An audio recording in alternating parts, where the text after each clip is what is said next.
Hi everyone. এর আগে দিন আমরা আলোচনা করেছিলাম অ্যাডজেক্টিভ নিয়ে। পার্টস অফ স্পিচের আমরা 8 প্রকার ভাগ দেখেছিলাম। তার মধ্যে নাউন, প্রোনাউন অ্যান্ড অ্যাডজেক্টিভ এই 3টে কমপ্লিট হয়েছে। আজকে আমরা পড়ব ভার্ব নিয়ে। ভার্ব বলতে কি বোঝায়? প্রথম কথা, ভার্ব হচ্ছে পার্টস অফ স্পিচের খুব ইম্পর্টেন্ট একটা ভাগ। ভার্বের বাংলা মানে হচ্ছে ক্রিয়া বা কর্ম যাকে বলা হয়। আমরা সারাদিনে অনেক ধরনের কাজ করি, প্রতিটা কাজ ভার্বের মধ্যেই পড়ে, মানে প্রতিটা কাজকেই ভার্ব বলা হয়। এবার আমরা বলবো, এবার একটু জেনে নাও, আমরা সেন্টেন্স ফরমেশন যেদিন পড়ছিলাম সেদিন আমি বলেছিলাম যে সেন্টেন্স গঠন করতে সাবজেক্ট লাগে, ভার্ব লাগে অ্যান্ড অবজেক্ট লাগে। তাহলে দেখতে পাচ্ছ ভার্ব জিনিসটা কতটা ইম্পর্ট্যান্ট। ভার্ব লাগবেই। এবার একটু বলি, সেদিন সাবজেক্টে আমরা বলেছিলাম যে কোনো একটা সাবজেক্ট মানে কোনো কর্তা, তার সাথে একটা ভার্ব মানে একটা কর্ম বা ক্রিয়া, আর তার সাথে বাক্যের অন্যান্য অংশ মানে অবজেক্ট লাগে। এবার তার সাথে আরেকটা কথা বলেছিলাম যে সাবজেক্ট ছাড়াও সেন্টেন্স হয়, অবজেক্ট ছাড়াও সেন্টেন্স হয়, কিন্তু ভার্ব ছাড়া সেন্টেন্স হয় না। সেই কারণে বলছি ভার্ব একটু ভালো করে বুঝতে হবে। প্রথমত জেনে নিই ভার্ব কাকে বলে। যে ওয়ার্ডগুলোর দ্বারা কোনো কাজ বোঝায়, যে ওয়ার্ডগুলোর দ্বারা কোনো কাজ করা বোঝায় তাদেরকে ভার্ব বলে। ভার্বের বাংলা ক্রিয়া। তাহলে প্রথমে দেখি বাংলায় কয়েকটা ক্রিয়া শব্দ, যেমন হচ্ছে লেখা, ছবি আঁকা, খাওয়া, পড়াশোনা করা, খেলা,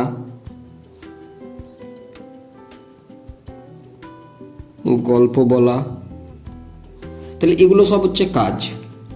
আমরা লেখি, ছবি আঁকি, খাই, পড়াশোনা করি, খেলা করি, গল্প করি, এগুলো সব কাজ। তার মানে ইংরেজিতেও আমরা এই যখন কাজগুলোকে বোঝাবো তখন তাদেরকে বলবো ভার্ব। এক্সাম্পলে লেখার ইংরেজি হচ্ছে রাইট, WRITE, ছবি আঁকা ড্র, খাওয়া ইট, পড়াশোনা করা রিড, স্টাডি, খেলা প্লে, গল্প করা স্টোরি টেলিং আর জাস্ট টেলিং, সরি। গল্প করা মানে হচ্ছে গসিপ, দেন টেল, দেন সে। তবে এই প্রতিটা ওয়ার্ড হচ্ছে ভার্ব। এবার জেনে রাখার বিষয় হচ্ছে, এর আগেও বললাম যে ভার্ব ছাড়া সেন্টেন্স হয় না। সাবজেক্ট ছাড়াও সেন্টেন্স হয়, অবজেক্ট ছাড়াও সেন্টেন্স হয়, কিন্তু ভার্ব ছাড়া সেন্টেন্স হয় না। এটা খুব জেনে রাখার মধ্য বিষয় যে ভার্ব ছাড়া সেন্টেন্স গঠন করা যায় না। ভার্ব ছাড়া সেন্টেন্স গঠন করা যায় না। এর কয়েকটা উদাহরণ দেখে নিই আমরা। সাবজেক্ট ছাড়া একটা উদাহরণ, পড়তে বসো। পড়তে বসো মানে পড়তে বসোর ইংরেজি দেখি গো টু রিড। ভালো করে দেখো, এখানে পড়তে বসো, go to read, go to read, এখানে গো আছে, গো মানে যাওয়া, কিন্তু এখানে বসার ক্ষেত্রে বলা হচ্ছে গো টু রিড, পড়তে বসো। তার সাথে হচ্ছে এখানে এসো, কাম হিয়ার। কাম হিয়ার বলতে বোঝায় এখানে এসো। তার মানে ভার্ব এখানে এখানে অবজেক্ট আছে, সাবজেক্ট নেই। ভালো করে দেখো, কোনো কে বলছে, কাকে বলছে কিচ্ছু উল্লেখ করা নেই, জাস্ট এখানে এসো। তো এটা একটা সেন্টেন্স যেখানে একটা ভার্ব আছে, অবজেক্ট আছে, কিন্তু সাবজেক্ট নেই। তারপরে যেমন অবজেক্ট ছাড়া যেমন কি রাম পড়ে, তুমি রামের জায়গায় একটা ভালো নেম যেমন রামই দিই, মনেই পড়ছে না। রাম পড়ে, রাম খেলে, তাহলে রাম পড়ে, রাম রিডস, রাম প্লেস। ভালো করে দেখো, রাম পড়ে, রাম কি পড়ে আমরা উল্লেখ করিনি, তো সেই কারণে অবজেক্টে কিচ্ছু নেই। রাম আছে, রাম বলছে, রাম পড়ছে, রাম খেলছে, অবজেক্টে কিচ্ছু নেই। তো সেই ক্ষেত্রে ভালো করে দেখো, সাবজেক্ট ছাড়া সেন্টেন্স হয়, অবজেক্ট ছাড়া সেন্টেন্স হয়, কিন্তু ভার্ব ছাড়া সেন্টেন্স হয় না, কোনো কর্ম ছাড়া কোনো বাক্য হয় না। এটা হলো ভার্ব। এবার ভার্বের প্রধান জিনিসগুলো একটু বুঝে নিই, যে ভার্ব কী কী ক্ষেত্রে বোঝানো হয়। যেমন কোনো রকম কোনো অ্যাকশন বোঝাতে, অ্যাকশন বলতে কোনো কর্ম বোঝাতে, কর্ম, ক্রিয়া, বর্ণনা, তার সাথে রয়েছে কোনো কাজ, ঘটনা, এগুলো সব অ্যাকশনের মধ্যে পড়ছে। তার সাথে এই যত রকমের অ্যাকশন বললাম, ক্রিয়া, কাজ, বর্ণনা, কাজ, ঘটনা, এইসব যখন বোঝাবো তখন ভার্বের ভার্বের ব্যবহার করব। এবার আমরা ভার্বের বিভাজনে আসি। ভার্বকে অনেক কয় ভাগেই ভাগ করা হয়, তবে আজকে আমরা দুটো ভাগ সম্বন্ধে জানবো, বাকি কিছু ভাগ রয়েছে, ওগুলো আমরা পরের অধ্যায়ে জানবো। আজকে যে দুটো ভাগ সম্বন্ধে জানবো, এই দুটো ভাগ জেনে রাখা খুব দরকার। ফার্স্ট হচ্ছে verb divided into two. One is principal verb আর 2 নম্বর হচ্ছে auxiliary verb. প্রিন্সিপাল ভার্ব কাকে বলে? প্রিন্সিপাল ভার্ব বলতে বোঝায় যখন কোনো ভার্ব স্বাধীনভাবে ব্যবহৃত হয়ে বাক্য সম্পূর্ণ করে,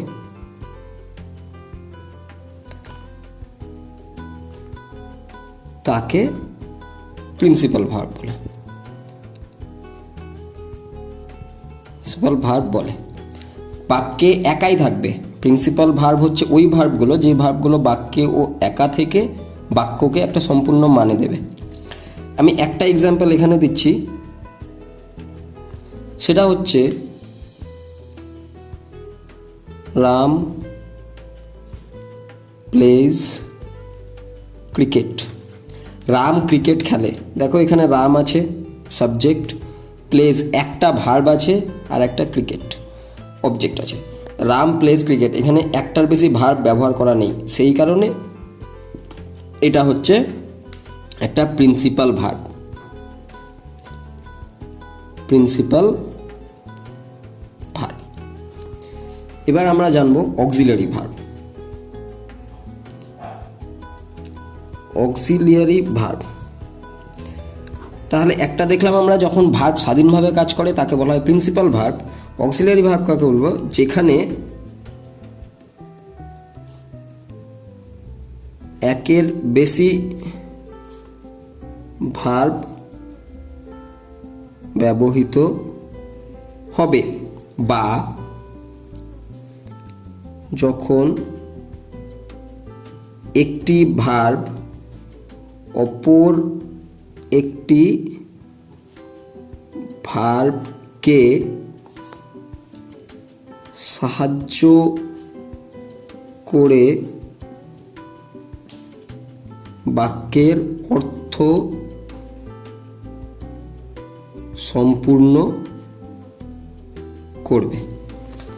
কাকে বলবো? যখন কোনো ভার্ব একা ব্যবহার হবে না, দুটো ভার্ব ব্যবহার হবে, বা একটা ভার্ব অপর ভার্বকে হেল্প করবে। যেমন আমি বলি example, Ram is playing football. তাহলে রাম ক্রিকেট খেলছে। তো রাম ক্রিকেট খেলছে যখন ব্যবহার করা হয়, ভালো করে দেখো এখানে প্লেইং একটা ভার্ব, তার সাথে ইজ একটা ভার্ব যুক্ত হয়ে আছে। এই ভার্বটা এই ভার্বকে হেল্প করছে কিসের জন্য? যাতে এই ওর মানেটা সম্পূর্ণভাবে পূরণ করতে পারে। সেই কারণে এটা হচ্ছে একটা অক্সিলারি ভার্ব। তবে অক্সিলারি ভার্ব কিছু লিমিটেড আছে। আমি অক্সিলারি ভার্বগুলোর পুরো এক্সাম্পল এখানে দিচ্ছি, যদি কিছু ছুটে তাহলে মনে করাবা। ইজ, অ্যাম, আর, এটা গেল। তারপরে was, were, have, has, had, will, shall, would, should, can, could, may, might. এগুলো হচ্ছে অক্সিলারি ভার্ব। যদি এক দুটো ছুটে যায় তাহলে ওটা পরে বলে দেবো। এখন এগুলোই হচ্ছে auxiliary verb. Is, am, are, was, were, have, has, had, will, shall, would, should, can, could, may, might. এগুলো হচ্ছে অক্সিলারি ভার্ব। এবার আরেকটা জিনিস বলি, ভার্বের আরও ভাগ হয়। যেমন ওগুলো আমরা একের পর এক আলোচনা করব। ভার্ব এর আকৃতি, ভার্বের আকৃতি বা গঠন সময় অনুসারে, মানে টাইম, টেন্স, পারসন, নাম্বার, তার সাথে আছে হচ্ছে